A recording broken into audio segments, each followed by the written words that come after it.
Subscribe now and press the bell icon. Never miss an update. नाज़रीन मां यहाँ कुर्बान बलोच नाज़रीन इस्लामाबाद में शदीद कोहीड़ो आहे सर्दी शदीद है हींअर इन करे मां बि जैकेट पाए वेठो आहियां जंहिं कमरे में हीउ प्रोग्राम कयां पियो उन में गर्मी पद 9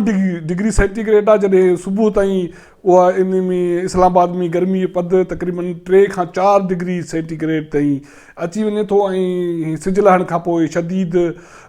कोहीड़ो छाइजी थो वञे। अॼु असां तव्हां सां ॻाल्हाईंदासीं नेब ऑर्डिनेंस में तरमीम जे हवाले सां जंहिंजो कल्ह खां वठी समूरे मुल्क में ज़िक्र फ़िक्र हले पियो। इन हवाले सां बि न फ़क़ति हुकूमत जा यू टर्न पर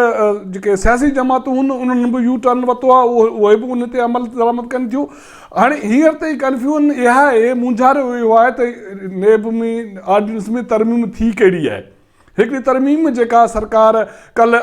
अनऑफिशियली 3 ॾींहं जारी कई या मीडिया खे सप्लाई कयो मीडिया में कल्ह छपियो माना प्रिंट मीडिया में कल्ह छपियो कल्ह हलियो ऐं कल्ह ॿियो वरी ऑर्डिनेंस ऑफिशियली तौर ते कानून वारी वज़ारत तरफ़ां उनजो हिकिड़ो मसवदो कल्ह उनजी व्हाट्सएप पेज ते जारी कयो वियो ऐं जंहिंमें ॼाणायो वियो त हीउ जेको आहे सदर हिन ते साइन करे छॾी आहे ऐं हीउ मसवदो रियल आहे ऐं असुली मसवदो आहे। उन सां गॾोगॾु लॉ कानून वारी वज़ारत तरफ़ां 2 समरियूं जेके आहिनि उहे ऑर्डिनेंस में शामिल आहिनि उहे बि जारी कया विया आहिनि। उन में हिकिड़ो इहो ॼाणायो वियो आहे त वज़ीर आज़म जी ख़्वाहिश आहे त नेब जेको कानून आहे ऑर्डिनेंस आहे उन में तरमीम पई कई वञे ऐं उन जी बाबति जेका समरी आहे उहा कैबिनेट मेंबरनि में सर्कुलेट कई वञे ऐं जेकॾहिं को बि कैबिनेट मेंबर उन ते पंहिंजी राय नथो ॾिए त पोइ उन जी राय खे माना हाकार सम्झियो वेंदो। उन खां पोइ ॿी समरी इहा आहे त हाणे बाज़ाब्ता हुकूमत नेब कानून में तरमीम करणु वञे पई ऐं तरमीम ऑर्डिनेंस जारी कयो पियो वञे छो त नेब 2 कम नेब जे ज़िम्मेवारियुनि में हींअर शामिल आहिनि। हिकिड़ो मेगा जेके स्कैंडल आहिनि करप्शन जा उनखे ॾिसणु ऐं ॿियो टैक्सेशन ऐं ॿिया मामला जंहिं करे नेब ते कम जो जेको दबाव आहे उहो वधी थो वञे ऐं न फ़क़ति दबाव वधी थो वञे पर टैक्स ऐं जेके ॿिया मामला आहिनि उन जी जेके ॿियूं अख़्तियारियूं आहिनि उन जो बि कमु मुतासिर थी थो वञे तंहिं करे इन मामलनि खे अलॻि कयो वञे थो। हाणे अजीब हिकिड़ी हिन हुकूमत जो कमकार जो जेको अंदाज़ आहे हींअर ताईं सम्झ खां ॿाहिरि आहे छो त जेकॾहिं कल्ह छपियल ऑर्डिनेंस खे ॾिसिजे जंहिंजो ज़रियनि खां मसवदो ॾिनो वियो या गैर सरकारी तौरु उनजो मसवदो सप्लाई कयो वियो उन में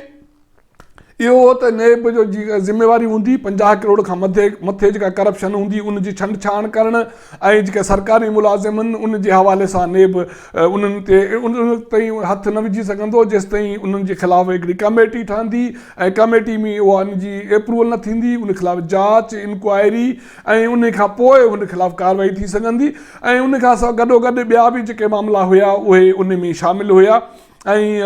उन में उहे केसनि जो जेका हिसाब अदालतनि मां ॿियनि अदालतनि ॾांहुं मुंतक़िली बि शामिलु हुयो पर जेको कल्ह मसवदो जारी कयो वियो उन में अहिड़ी का बि शइ नाहे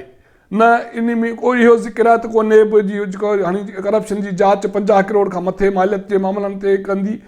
उनजी ज़िम्मेवारी हूंदी या जेको का कमेटी ठहंदी जेका सरकारी कामोरनि जे हवाले सां जेकॾहिं उन ते इल्ज़ाम हूंदो त उनजी उहा कमेटी पहिरियां उनजो जांच कंदी ऐं उन खां पोइ उनजे ख़िलाफ़ु जांच इंक्वायरी या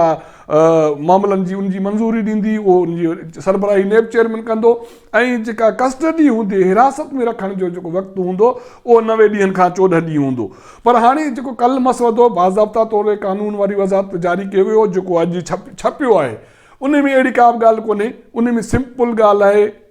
त बाबा टैक्स वारा जेके मामला आहिनि उहे हाणे उन्हनि जी जांच उहे नेब जे दायरे अख़्तियार में न हूंदो। माना उनजो मतिलबु इहो आहे त जेकॾहिं कंहिं बि प्रोजेक्ट में उन में को प्रोसीजरल उन में ख़ामियूं आहिनि कोई कोताही हूंदी त उहो करप्शन जे दायरे में न ईंदो उनखे करप्शन न सम्झियो वेंदो। पर जेकॾहिं ऐं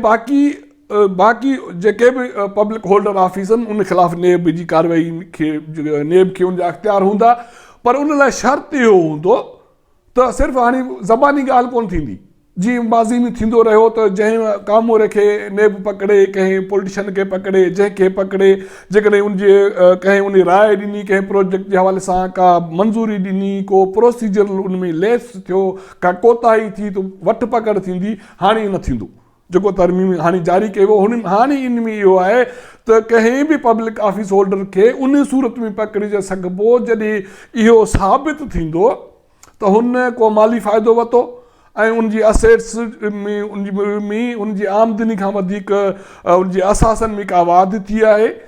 ऐं उन सूरत में उन ख़िलाफ़ कार्रवाई थी सघंदी। पर हाणे उन जो वरी तरीक़ेकार माना हिकिड़ो अजीब ग़रीब कयो वियो त हाणे इहो कीअं साबित थिए त उनजा माली उन फ़ाइदो वरितो या उनजे असासन में वाधि आई।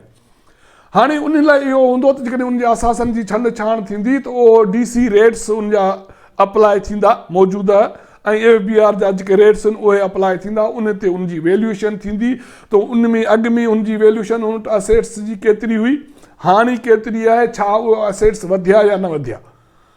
हाणे इहो ऑर्डिनेंस ओरिजिनल आहे जेको हुकूमत जी दावा आहे त इहो असुली मसवदो आहे।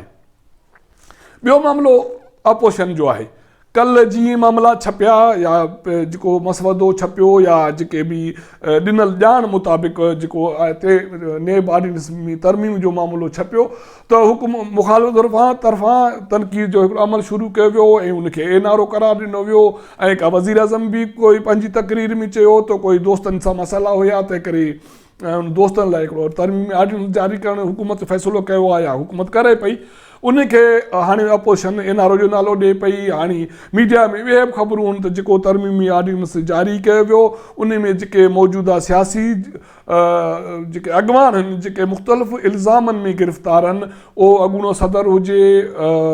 अॻूणो वज़ीर आज़म हुजे या ॿिया वफ़ाक़ी वज़ीर आहिनि या ॿिया पब्लिक जेका अवामी उहिदो रखंदड़ आहिनि, उन्हनि खे बि छूट मिलंदी। हाणे इहा छूट कीअं मिलंदी इन जा अञा मामला वाज़े थियणा आहिनि, पर इहो मामिलो यकीनी तौर ते हिन नेब ऑर्डिनेंस में शामिलु आहे त जेकॾहिं टैक्सेशन,